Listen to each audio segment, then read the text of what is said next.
Okay, YouTubers, I'm going to talk about the latest craziness to hit YouTube and the internet. It's called the Mandela effect. It is based on somebody noticing Mandela's alive and kicking, or as he died eventually anyway, I don't remember. But they had misremembered him as having died in prison years ago. Now, obviously what happened was that they esteem their memory and their ability to process information altogether too highly.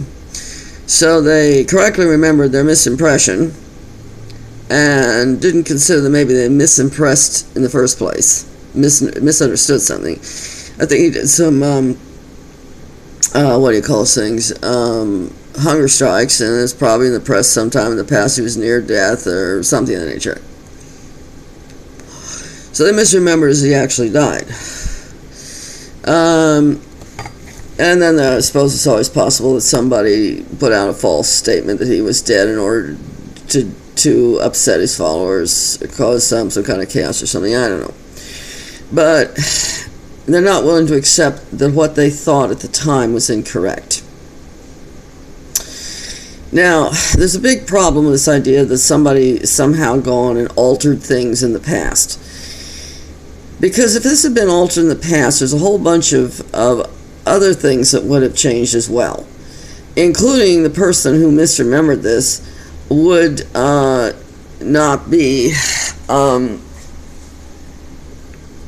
remembering it in the first place, because the notice would not have happened.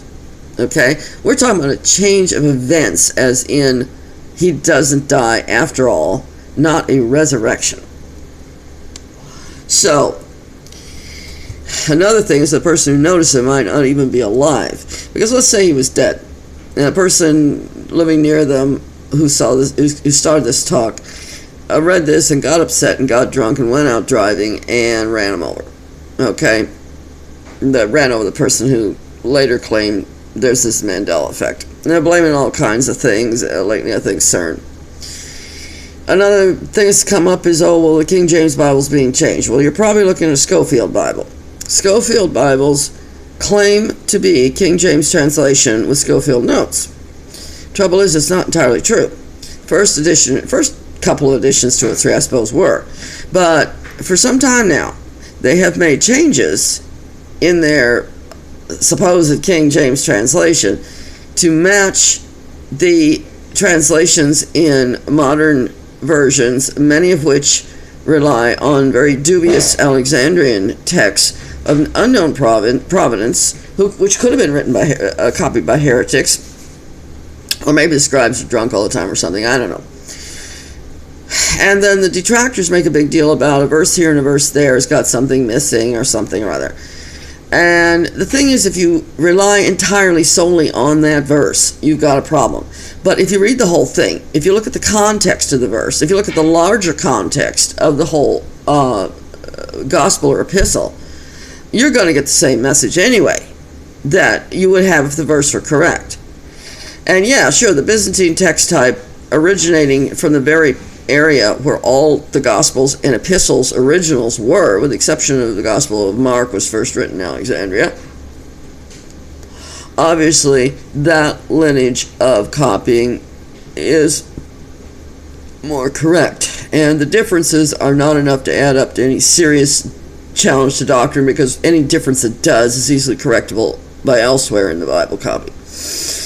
But the point is, if they're saying, oh, the King James Bible used to say this and now it's saying that, so CERN or whatever has created the Mandela effect and there's changes in the Bible, what they're probably looking at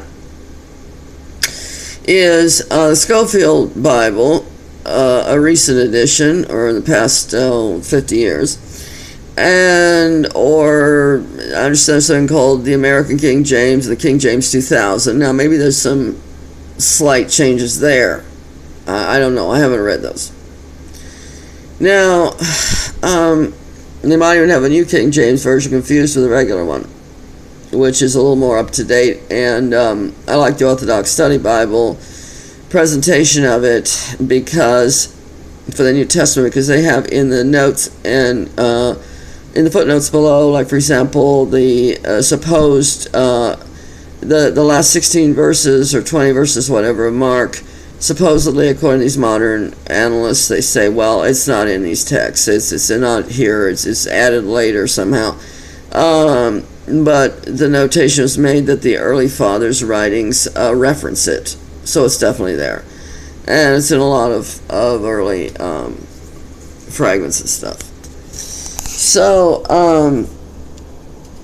and there's all kinds. Oh yeah, the guy in Tiananmen Square who faced down a tank.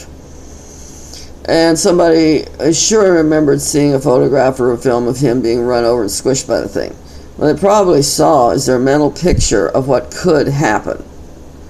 And then they remembered that, and perhaps even looked away at that point, anticipating it, and didn't see him dragged off the road by these security people. And there's photographs and a video of that happening. So basically you got a bunch of people who are too sure of themselves and are hysterical, and they got a hold of a modem and a keyboard.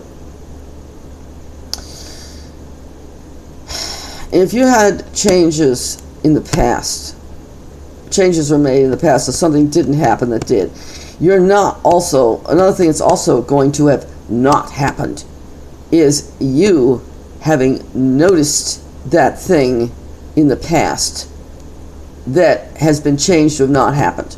Because everything else around it will also change, and you won't even have these memories. Okay? So, the whole thing's, it's nonsense.